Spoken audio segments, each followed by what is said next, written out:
Welcome to the Authority File, the academic library podcast from Choice, brought to you by Accessible Archives.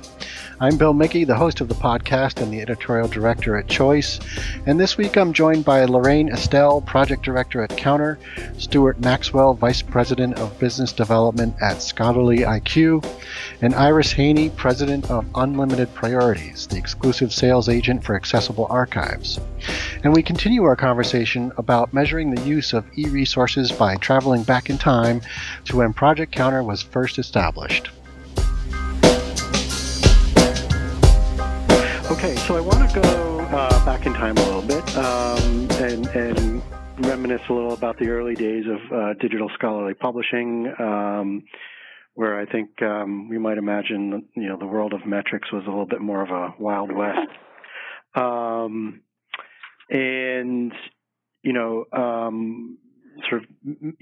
Stuart, I think you were kind of alluding to this earlier, but, numbers are being conflated, maybe from one format type to another, and libraries may have been beginning to spend money on digital content, and they may have figured that they ought to have access to metrics to justify their spending, while publishers, may have wanted to either guard that data or tout the data depending on what it said. So, if that context is correct, and correct me if I'm wrong there, but how did a collaboration like Counter come about in that context?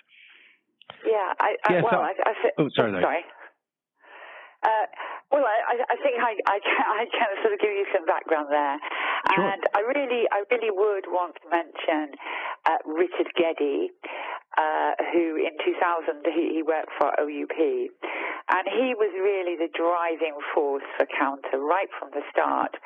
And quite frankly, it would never have got off the ground without his energy, his vision. And as Stuart was saying, how difficult it is to get publishers and librarians to agree.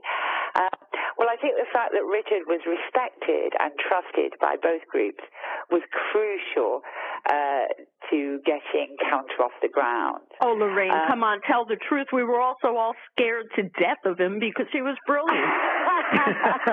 We were afraid not to agree and go forward lest it make us look foolish. That is also a point. Yeah, he's quite scary. I remember the very first time I met Richard was at Oxford University Press to have a discussion about Counter regarding an aggregator and participating.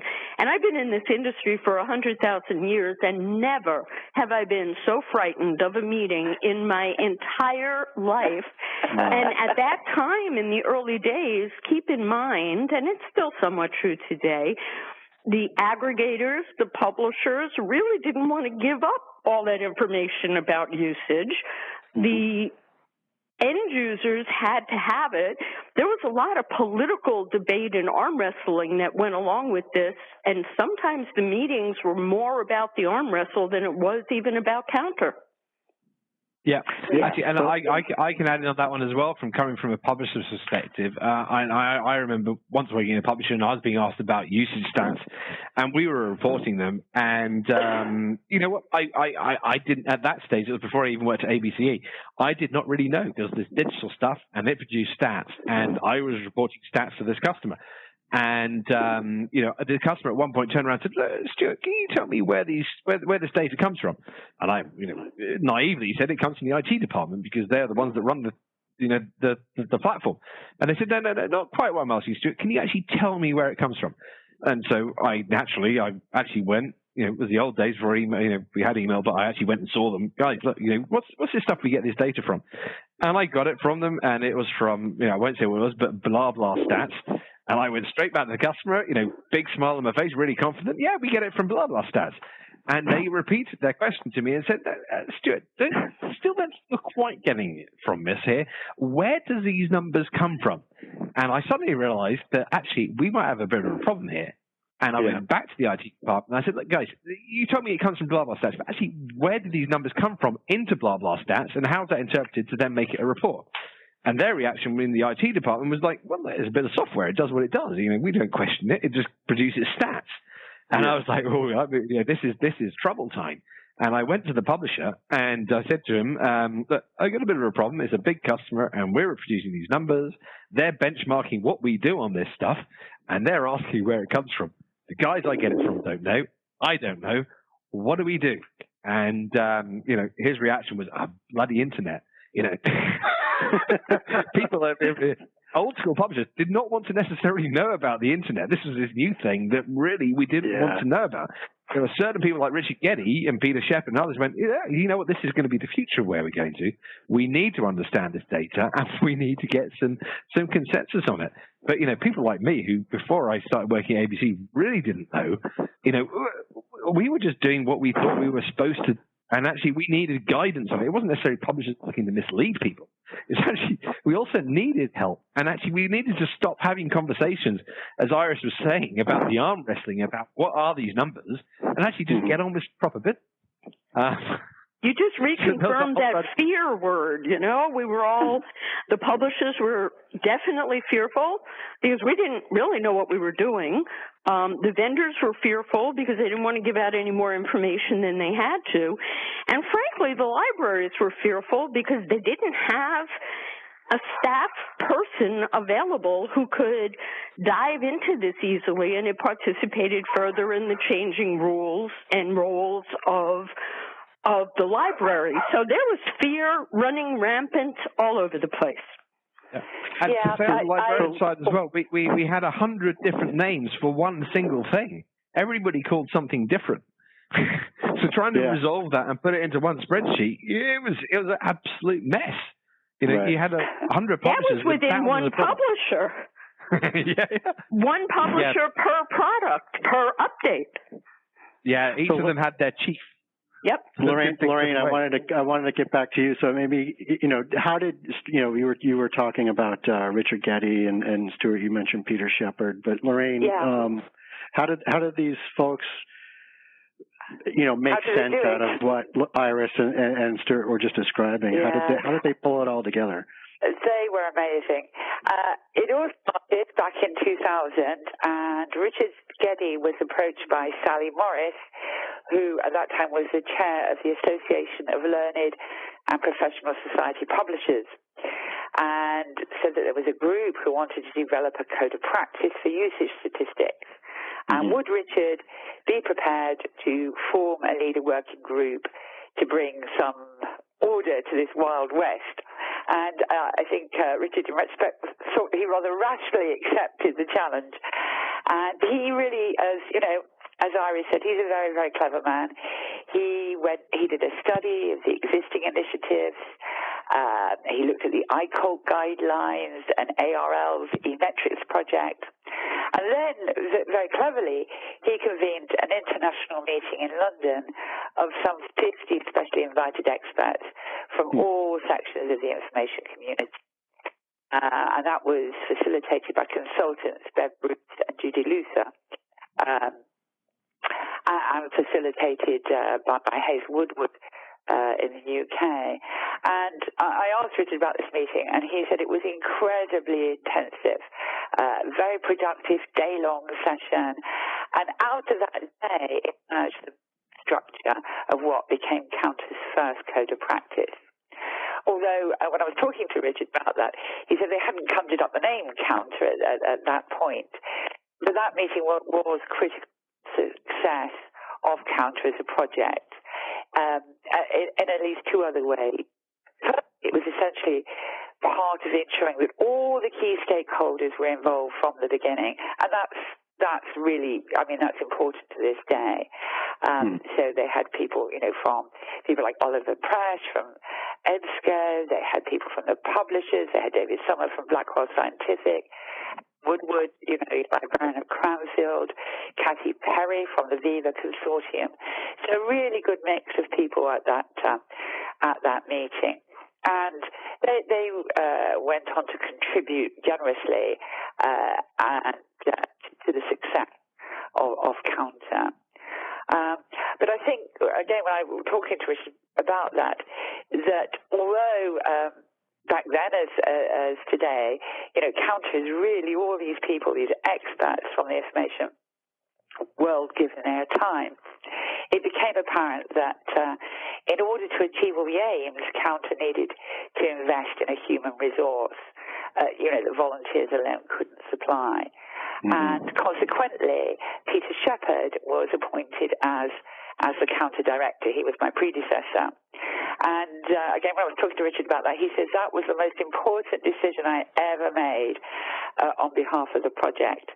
And Peter really became the glue and, of course, the administrative energy that ensured it maintained the kind of momentum that quickly attracted over 100 publishers, vendors, and hosts to produce counter-compliant usage reports, and ensured that the code evolved at an appropriate pace, to keep up with the changes in product development. So I think we really had some very important people there in the beginning. Richard Geddy chaired Counter, the executive committee from its foundation, until he retired from OUP in 2010, and he was succeeded by David Sommer. And then Hazel Woodward was Counter's first chair of the board of directors, and Kathy Perry was chair after her. So we have to thank those people who led us to where we are. One other thing I would just add, if I may, when sure. I was reminiscing with Richard in order to prepare for this, he reminded me that, of course, nowadays we talk about Counter. And on our website, we talk about Counter. But it was originally an acronym which stood for Counting Online Usage of Networked Electronic Resources. And apparently that was a title that was conjured up by David and Hazel during a coffee break and became the formal name. Sounds pretty old-fashioned now, doesn't it? Usage of networked electronic resources. Accessible Archives is a rare provider of American primary source materials from the 18th and 19th centuries, incorporating county histories from each state and a wealth of African American and Civil War content, as well as journals covering nationwide gazettes and publications that chronicle decades of American history. Offerings also include free MARC records, partnerships with discovery services, and full counter-compliant data. For a complete list of collections, as well as open access versions of 12 Years a Slave and Scenes in the Life of Harriet Tubman, visit accessible-archives.com. Please contact Iris Haney at iris.hanney@unlimitedpriorities.com for a free trial, price quotation, or a customized webinar. Unlimited Priorities is the exclusive sales and marketing representative for Accessible Archives. I'm wondering if you could walk us through, so there was, it sounds like a whole lot of activity initially with a wide array of industry representatives, as you mentioned. Once you got the code to a point where you were ready to release it and promote it to the broader academic community and vendor side, how was it initially received? Well, I think as always, people always want a little bit more or want to spend a little. As Ari said, it is expensive for the publishers.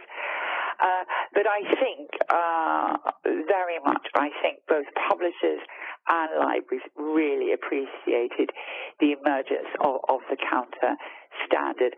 And I think it isn't just about libraries knowing that they have these consistent and credible usage stats. The publishers and vendors themselves can take comfort by the fact that everybody else is using the same standard. So, a competitor isn't going to be able to inflate their usage above their own. So, really it goes on. And as I said before, we're working on the new release of Counter Release 5, and it's the same tension always. Publishers are limited by cost. Libraries want lots and lots of data, so it's finding that sweet spot, and that's why the collaboration across the community is so important in developing. Just to be a tad controversial. Go on, that sounds like you. It wasn't well received by many publishers at all. There were lots of debates and discussions going on around licensing agreements of what data could and couldn't be distributed, what was confidential, what was encroaching on somebody's privacy. So aggregators and publishers had their own arm wrestle.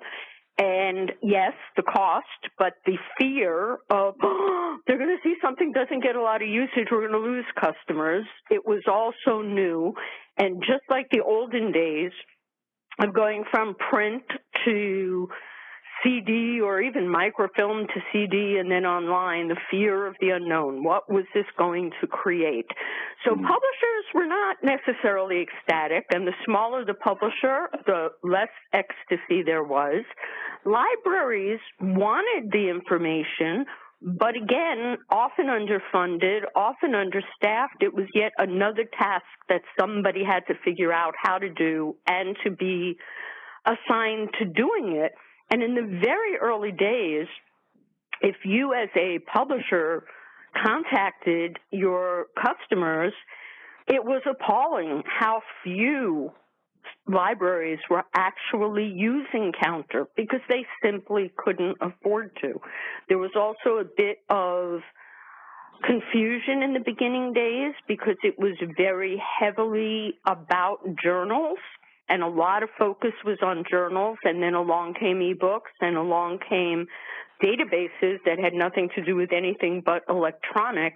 So lots of iterations, lots of changes. So while I think the industry knew it had to happen, knew it was inevitable, and were going to work together towards it, I don't think there was joy in Mudville when it was all first announced.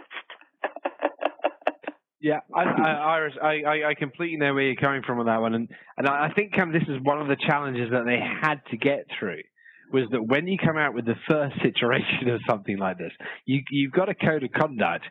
You've got to make it where it is strong enough that people are going to say, that's got value, and I can look at that with trusted numbers, okay, but actually where it's not prohibitive, where people can't actually achieve it, or also, and actually this is probably perhaps even more important on where it came from, where it actually wasn't prescriptive.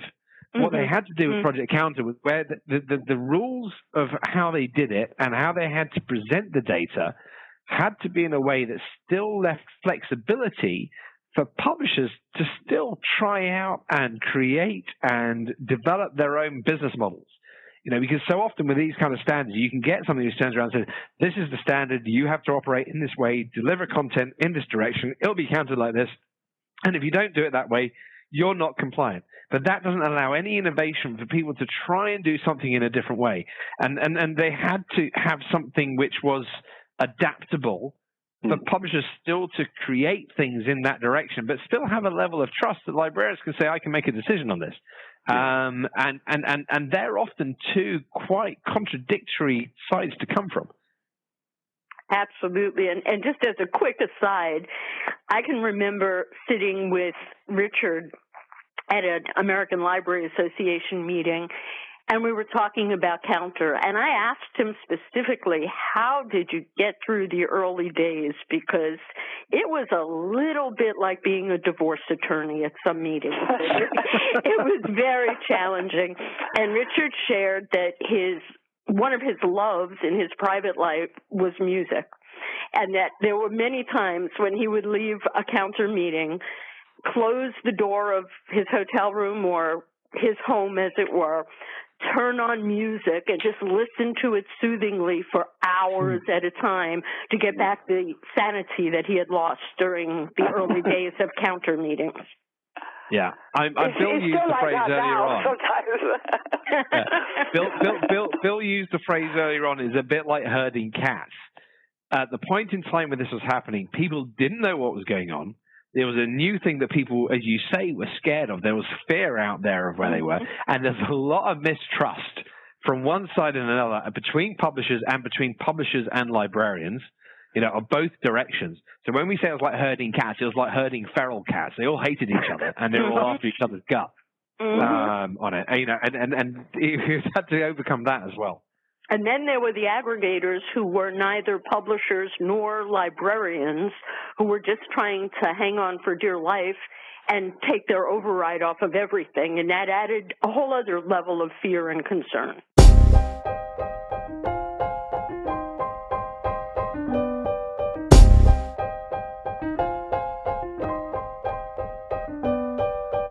You just heard from Lorraine Estelle, Stuart Maxwell, and Iris Haney. This concludes episode 39, the second of 4 episodes on measuring the use of electronic resources and the importance of standardizing metrics. This episode was brought to you by Accessible Archives. Be sure to join us for the next episode where we speak with Lorraine, Stuart, and Iris about the publisher's perspective of the Counter Code of Practice and what it's like for them to comply and how it's not just for STEM journals. So we made what I think was a brilliant decision, which was outsource from experts so that you don't have to go through the learning curve. And when your clients ask you, is this reliable? Is this sound? You can absolutely say yes. Find all of the episodes of The Authority File on your favorite podcast app or on our website, choice360.org. Just click on the librarianship dropdown. That's all for this week. Thanks for joining us.